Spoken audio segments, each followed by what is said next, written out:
Sophie Cunningham goes down after a brutal knee collision, and many fans, including Sophie's own family, immediately called out the officiating for failing to protect players. To them, this was just the latest chapter in what feels like a disturbing pattern. The dangerous groin hit that sidelined Caitlin Clark, the infamous eye poke from J.C. Sheldon, the reckless foul by Marina Mabrey. Each matchup with the Sun leaves someone on the fever and pain, and frustration is boiling over, but instead of collapsing, Indiana fought back. Behind Kelsey Mitchell's career-high 38 points, Odyssey Sims stepping in off a hardship deal, and Lexie Hull's clutch three, the Fever stormed to a 99-93 overtime comeback win no one thought possible. The question, though, is how this team turned it around after a disaster first half. For Indiana, the problem started long before the opening tip. The Fever came into this game down all three of their true point guards. Caitlin Clark still sidelined with the groin injury she suffered in mid-July. Sydney Colson lost to a torn ACL, and Ari McDonald recovering from a broken foot. That left the roster without a natural floor general, forcing coach Stephanie White to completely rethink how her team would function offensively. Instead of polishing sets for the postseason like most squads this late in the year, Indiana had to narrow the playbook and rely on simplified actions that wouldn't overwhelm players being asked to handle the ball outside their usual roles. After Phoenix, it was a quick turnaround to figure out, how we're going to play without, Ari and Sid. And now we got to figure out how we're going to play without Soph. And we've got to figure out, who can play in certain roles. What are our substitution patterns going to be? What kind of wrinkles can we throw out there? It doesn't get easier. And I think we come back and have Minnesota twice, right? So it's really good mentally, physically, and emotionally for us. And then it gives us practice time, which we're going to need. The challenge only grew once the game began. Midway through the second quarter, Sophie Cunningham collided hard while battling under the rim and managed just about 10 minutes before she had to leave the floor for good. Her shooting and toughness had been central to White's patchwork rotation, and losing her meant the Fever were down not just bodies, but spacing, a core ingredient of their offense. Suddenly, roles expanded for players who weren't prepared to play heavy minutes, and White's staff was left balancing energy, matchups, and sheer survival. By halftime, rotations looked dangerously thin, and the Fever were left plugging holes wherever they opened. We got Sophie Cunningham writhing around in pain, deathly hurt, and Sophie's one tough cookie. Is Sophie's kicking and screaming like this? No Will Farrell. She's in pain.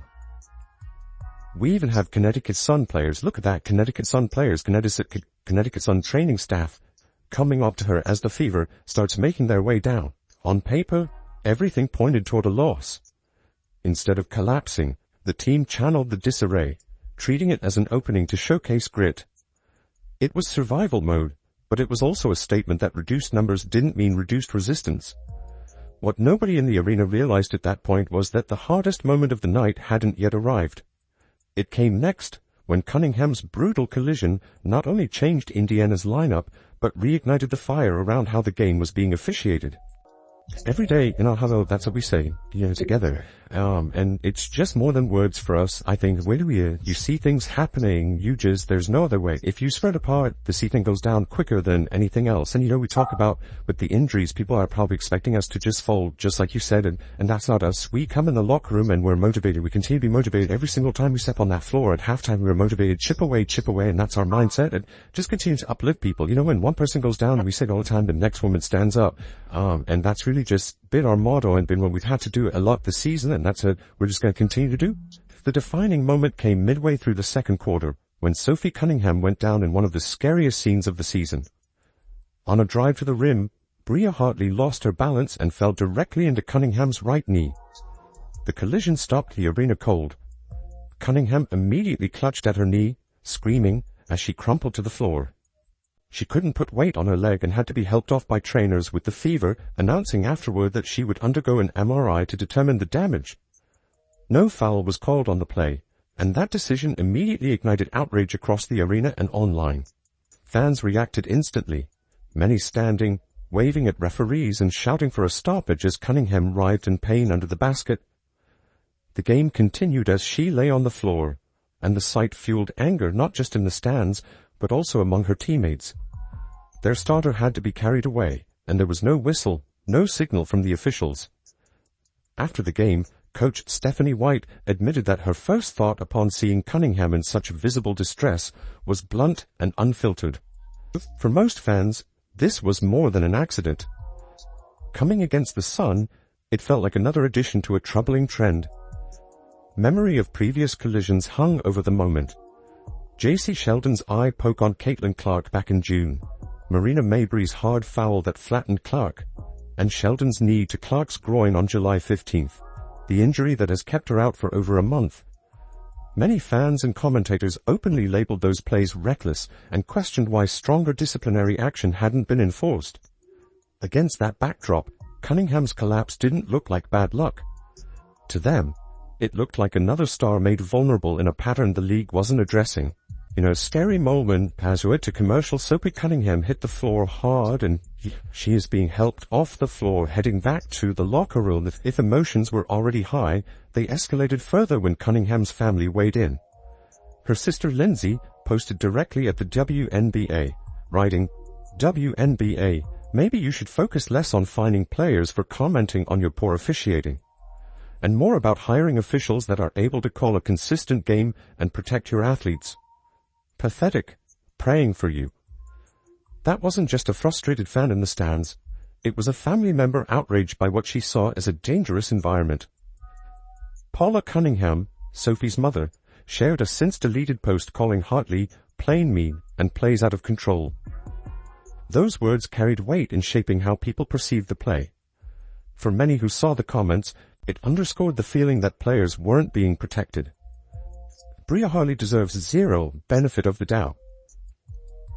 And Sophie Cunningham's family not too happy.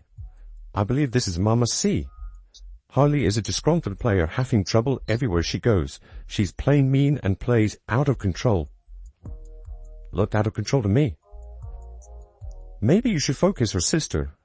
Maybe you should focus less on fining players for commenting on your poor officiating and more about hiring officials that are capable to call a consistent game and protect your athletes. Pathetic. Praying for you. At the heart of all this was the question of accountability. Hartley has had past on-court clashes noted in reporting, and her involvement only intensified reaction. Fans on social media accused her of being reckless and called for suspension, while others pushed the league to step in and re-examine officiating standards. Whether intentional or accidental, the fact that no whistle accompanied Cunningham's injury made frustration boil over. That shift was crucial. It signaled that this game wasn't going to be decided by sympathy or by officials finally changing course. The Fever began leaning on emotion and resilience as the closing stretch loomed.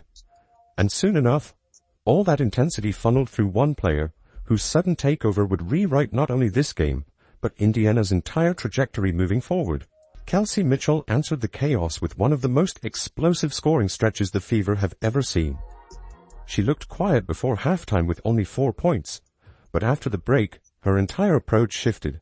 She demanded the ball, attacked every matchup, and by the end of the night had dropped 38 points, tying her career high and marking the highest single-game scoring performance in the league this season.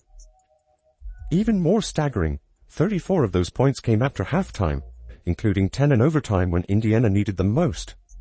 The efficiency matched the volume. Mitchell shot 11 of 22 from the field, 5 of 8 from deep, and 11 of 12 at the free throw line, while also dishing 6 assists to keep the offense from collapsing into isolation. Each shot seemed heavier than the last, with the margin of error razor thin. Down 21 earlier, one wasted trip could have swung momentum back to Connecticut. Instead, she hit big moments, step-back jumpers in the fourth, back-to-back threes to erase deficits, and free throws that sealed overtime possessions. It wasn't reckless gunning. It was precise execution under pressure. Coach Stephanie White admitted afterward that she was speechless, insisting Mitchell had put us on her back, made big shot after big shot, big play after big play. From the sideline it looked that way too. Even the Suns' defenders, who spent most of the second half glued to her every movement, couldn't stop the rhythm she'd locked into. By overtime there was no doubt whose game it was. It was more about what we did from a standpoint of like the mindset and the mentality. From half to half, it was set for me. First half, it just wasn't, and I think that, it wasn't as well for our group, but the resiliency is true in our room. Seeing Soph go down and then knowing what happened with Sid and knowing what happened with Eric and then knowing what happened with CC is like, I think a lot of it was just God and being able to like stay prepared and stay in your mental, mental state to be able to compete. But I really think that that's the most resilient that we've ever been because of everything we've been through. So I think a lot of it you just tap into your team and you just love on your team. And I think, great things can happen. This eruption also pushed her into franchise history.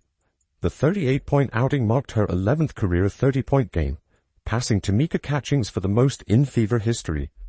That's not just a milestone. It underscores Mitchell's consistency as a scorer across seasons, now amplified in a year where her team leans on her more heavily than ever. At nearly 20 points per game, she's top 5 in the league, and nights like this put her squarely in the MVP conversation. Recognition came quickly. Caitlin Clark, who wasn't in the building due to a family matter, posted on social media just 2 words: MVP Kels. Mitchell's performance proved the Fever had more than one franchise anchor. She didn't look like a placeholder until Clark returns. She looked like a centerpiece capable of carrying the roster when everything else was wobbling. That mattered beyond the stat sheet. Indiana's 99-93 overtime win was the largest comeback in franchise history, fueled almost entirely by Mitchell's surge. Instead of fading under injury, foul frustration, and Connecticut's physical play, the Fever saw Mitchell drag them back into a playoff spot they had been slipping out of. Without her eruption, that game ends in another loss, another disappointment stacked onto the season. With it, the team's outlook shifted overnight. Still, Mitchell's brilliance was only part of the equation. Behind every historic takeover are teammates who fill gaps, steady nerves, and make the plays that never hit the headlines. As demanding as her performance was, Indiana still needed contributions from places nobody expected to survive the night. What stood out most in Indiana's comeback was the crew of players who don't usually dominate headlines but shaped every possession that mattered. Kelsey Mitchell's masterpiece was the centerpiece, but the victory was built on the work of teammates who steadied the game when it could have spun away. Odyssey Sims embodied that perfectly. Signed on a hardship contract just to keep the roster afloat, she stepped in and looked like she'd been part of the rotation all season. Sims finished with 19 points and 7 assists across extended minutes, but her value went beyond the box score. She broke Connecticut's full-court pressure, navigated traps, and provided a steadying influence whenever the offense showed cracks. In a game where the Fever could have folded without a true point guard, Sims gave them someone who could organize possessions and deliver Mitchell the ball in rhythm. Aaliyah Boston was just as essential, anchoring the interior with the type of performance that doesn't always glow on highlight reels but reshapes games. She closed the night with 14 points, 13 rebounds, 5 assists, 2 steals, and 2 blocks, her 15th double-double of the season, setting a new franchise record for most in a single year. Boston's work against constant double teams protected Indiana on both ends. She extended possessions by fighting for second-chance rebounds, made the outlet passes that reset the offense, and erased mistakes with timely blocks. That stability underneath was the backbone of the Fever's run back into the game. And then came the moment everyone inside the arena will remember: Lexie Hull's dagger. With 44.9 seconds left in overtime and Indiana clinging to control, Hull slid into the corner and buried a 3 that slammed shut the Suns' hopes of a comeback. Her 8 points on paper don't reflect the weight of that shot, but in context, it was massive. Hull has built her role on grit plays, defense, hustle, rotations, but on this night, she delivered the strike that sealed the outcome. Natasha Howard chipped in with the bruising presence the Fever needed. She posted 18 points and 9 rebounds, pushing back against Connecticut's physicality in the paint. Howard absorbed contact, moved bodies off the glass, and attacked gaps to keep Indiana from becoming one-dimensional.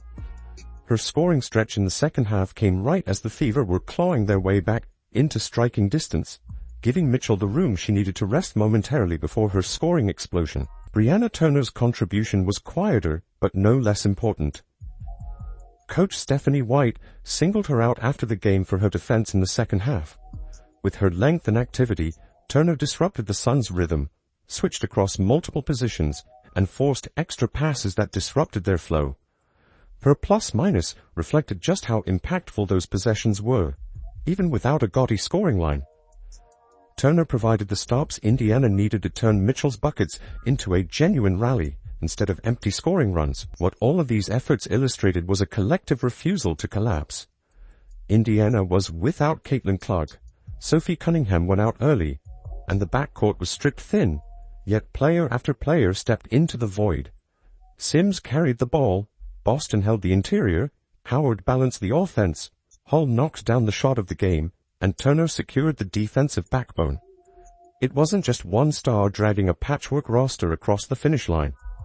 It was a team lifting together at the exact moment they were expected to unravel. The takeaway goes beyond a single result. Performances like these send a message. Even shorthanded, the Fever can't be dismissed. And that defiance set the stage for a broader truth about what this win revealed for Indiana in a season so many thought was about survival. The Fever's victory over Connecticut showed more than grit. It kept their playoff hopes alive. With Caitlin Clark still sidelined and Sophie Cunningham lost during the game, Indiana leaned on Kelsey Mitchell's 38-point masterpiece, key production from hardship signing Odyssey Sims, and steady work from Aaliyah Boston and Lexie Hull. Facing one of the WNBA's toughest teams, they found enough depth and resilience to walk away at 19 wins, 16 losses, and stay firmly in the postseason chase. Head coach Stephanie White captured it simply: "We will never be counted out.